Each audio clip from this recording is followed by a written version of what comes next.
All right, sports fans, how's everybody out there doing? William Martin coming at you one more time here on YouTube with another edition of the 300 Pounds of Sports Knowledge Podcast. Now, recently I talked about the Colorado Rockies, and I'm going to do so once again. I know that they're winning right now tonight, okay, and they got an opportunity to possibly win a game, but overall, there's trying and then there's not trying, and then there's what they've been doing. The month of June is here, okay, and even if the Rockies are able to hold on right now on the bottom, like in a win against the Marlins, June 2nd, and this would just be their 10th win of the season. Okay, Major League Baseball season started back at the end of March. Okay, we've got opening day out of the way, Memorial Day weekend. The month of June is here, and the Colorado Rockies have already lost 50 games. Okay. And for me, the biggest question that should be asked is not the fact of how the Rockies have managed to lose 50 games so far. It's more on the lines of how in the world have they won 9 games? Okay, because this is how bad that they are. Because when your record is 9-50 or maybe 10-50 if they're able to hold on, you've reached a whole new level of horrible. As Colorado just became the fastest team in Major League Baseball in well over 100 years. You got to go back to 1884 to be exact to find the last time that the team lost 50 games so quickly in a season. Everybody, and I mean everybody around baseball for the most part, wants to beat up on the Colorado Rockies. I know the Marlins aren't doing it right now. The Marlins are a little bit of terrible themselves. But nonetheless, nobody really wants to be that team that loses to Colorado. The Rockies did longtime manager Bud Black a favor, in my opinion, last month when they decided to fire him after his 7-33 start. But like I said then, what major league talent did the Rockies front office give Bud Black to work with over the last several years? Not much. Okay. And at the end of the day, Bud Black is gone. The Rockies have only won 2 games since, maybe possibly a third game tonight. And it looks like they just won that game. So now they're 10-50. But nonetheless, why would anybody else want to manage this team in Denver? Okay. The lack of leadership from the Monfort brothers who own the Rockies. We haven't heard a peep from these men about the current state of the team. And at some point, somebody needs to stand up, somebody needs to step up, somebody needs to take some sense of accountability and say, hey, we apologize to the fan base. We're trying to get this thing turned around. We're as pissed off as you are. You ain't hearing no statements like that. Okay. It's one of those where there's zero accountability. And at this point, I'm not even going to call the Rockies a glorified minor league team, okay? Because they're not. It's one of those where you can simply forget the fact that the Rockies are going to lose 100 games for the third consecutive year, which in itself is sad. Or the fact that this team could clinch their seventh straight losing season before the trade deadline. But the 2025 Colorado Rockies are going to be the butt of jokes for quite some time.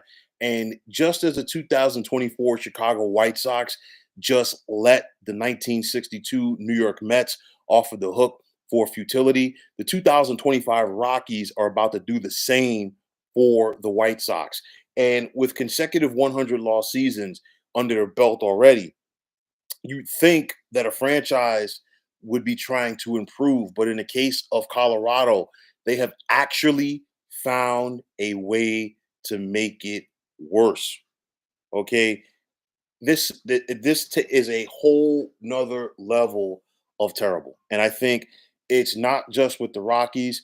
I'm going to put some of this on Major League Baseball because I feel like, and just hear me out on this, MLB Commissioner Rob Manfred and the team owners, to me, I feel like they're more concerned and they have been more concerned about ripping the athletics from the baseball fans in the East Bay and Oakland than they are about this situation. There's tanking, and then there's what the Rockies have become, okay, which is god awful. And myself and Mark Jenkins, we just talked about this last week. But if you're a fan, why would anybody want to go out there and pay big league money to sit down and watch this product? Denver's a big enough market, not the biggest market, but it's big enough. And they have, strong sports fans out there. It's a sports city, okay? Where I feel like this futility should not be accepted. I mean, just look around professional sports as it is. Just look at the New York area right now. The football giants have not been good. They've been god awful themselves, okay? And they've been trying to figure it out. We've heard statements from the owners, this, that, and the third. And it also got to the point last season that some fans of the Giants started flying planes around MetLife Stadium with signs on them expressing their disgust and, getting back to Denver. Yes, the Denver Broncos have been on some lean years. You saw them turn things around last year with Sean Payton. They've got a new ownership group with the Walton family. But even when the Broncos were bad, okay, they weren't this bad. Okay. And it's like the equivalent of the Broncos having consecutive 1-16 seasons and then turning around and finding a way to go 0-17. If that were the case, there would be anarchy in the streets of Denver. They love their Broncos out there. But getting back to the Rockies, this is just pathetic. I mean, you could take any adjective that you want to describe it as far as how bad things are for Colorado. It fits, and for me, I know the first thing that people are going to look at and say, "Wow, they don't have a good team out there. They really don't." Okay, they're terrible. You know, historically with the Rockies franchise, they've always been able to hang their hats on the fact that they hit okay, out there in the thin Rocky Mountain area. They're not doing that. They're not doing hitting home runs. They have one of the, if not the worst offense in baseball. Okay. And then you look at their pitching staff, they've basically been throwing batting practice. But at the end of the day, I am not putting this on the players because the organization has failed them. The Rockies front office, first of all, the Rockies ownership has failed to hire the right people to lead their front office, and the front office as a whole has failed to find the right talent evaluators and the right people to develop that talent. Okay, it's one of those things where if you're trying to tank, I don't think you'd be this bad. You really couldn't. And after we saw the White Sox struggle to win 41 games last year, you might be hard pressed to find this Rockies team be able to win 40 this year. I know that they won tonight, so that's victory number 10 on the season, but they've got to find a way to win 30 more games to not be in that category. And if Colorado fails to get to 40, they become the first MLB club since the Boston Braves in 1935 to do so. It's time for a full house cleaning in Denver. And first things first, I really think that there should be some new blood in the owner's box. It's one of those where I feel, and I'm just saying this hypothetically because I know it's probably not going to happen. But it's time for MLB to hold some of these owners accountable. We hear all this stuff, about possibly a work stoppage coming, some owners wanting a salary cap, this, that, and the third. It's just a cop out because some of these guys simply don't try. Some of these guys simply don't care and they want to get on the case or cases of the ownership groups from the Dodgers, from the Mets, from the Yankees, teams that are willing to go out there and spend money. And I'm not saying that the Rockies need to go out there and have a $200 million payroll per year. No, you don't have to go out there and spend big money in free agency, albeit Colorado did that a couple of years ago on Chris Bryant and it hasn't worked. But you've got to develop guys within your system. You've got to show your fan base hope. It's to the point now with Colorado. They're 10-50.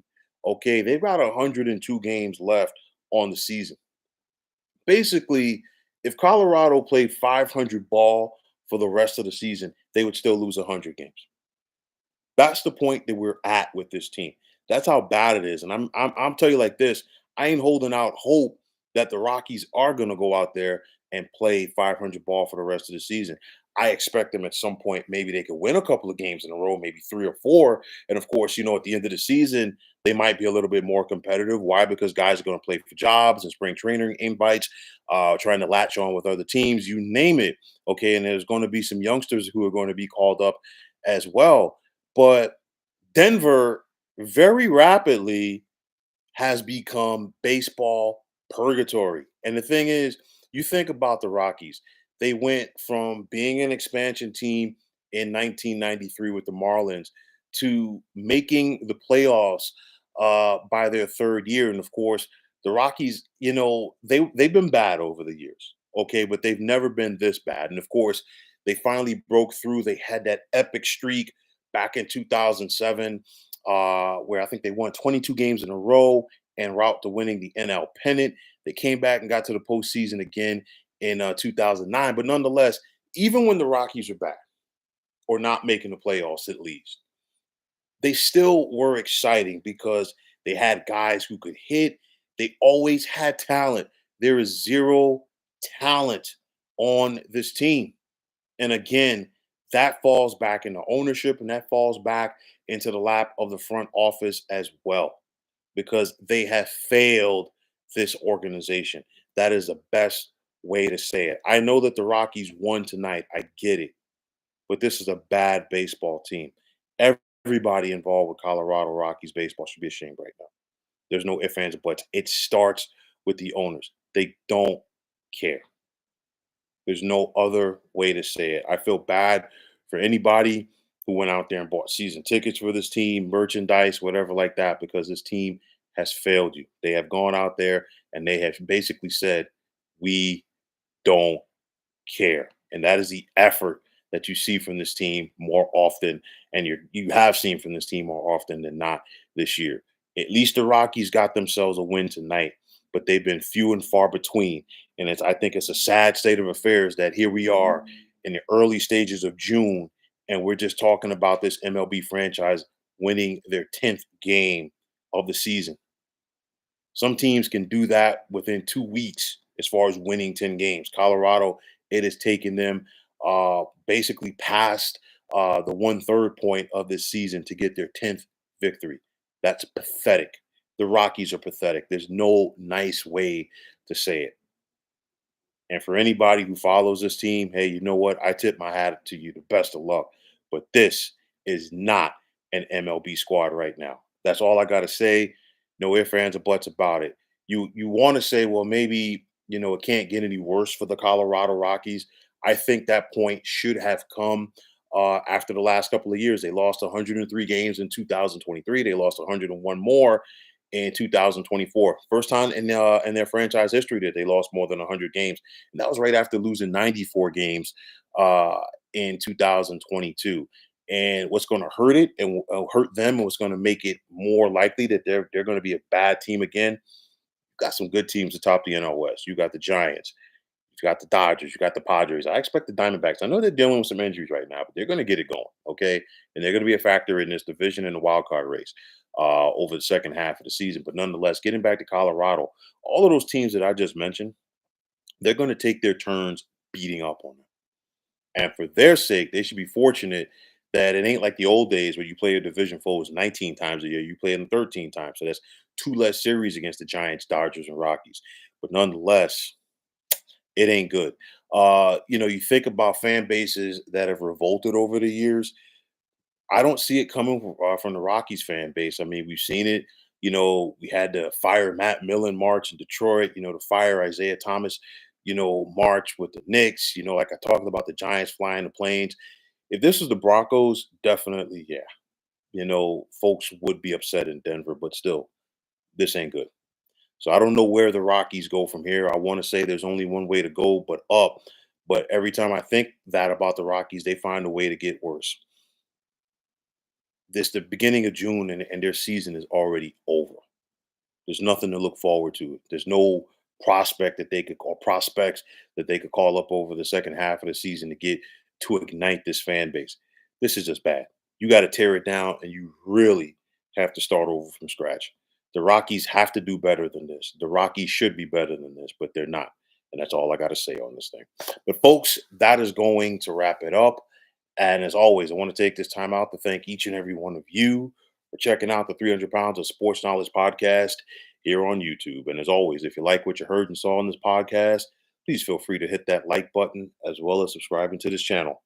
Like I always say, it's greatly appreciated. Also, if you're on the X, formerly known as Twitter, please feel free to follow me at 300 Pounds of Sports.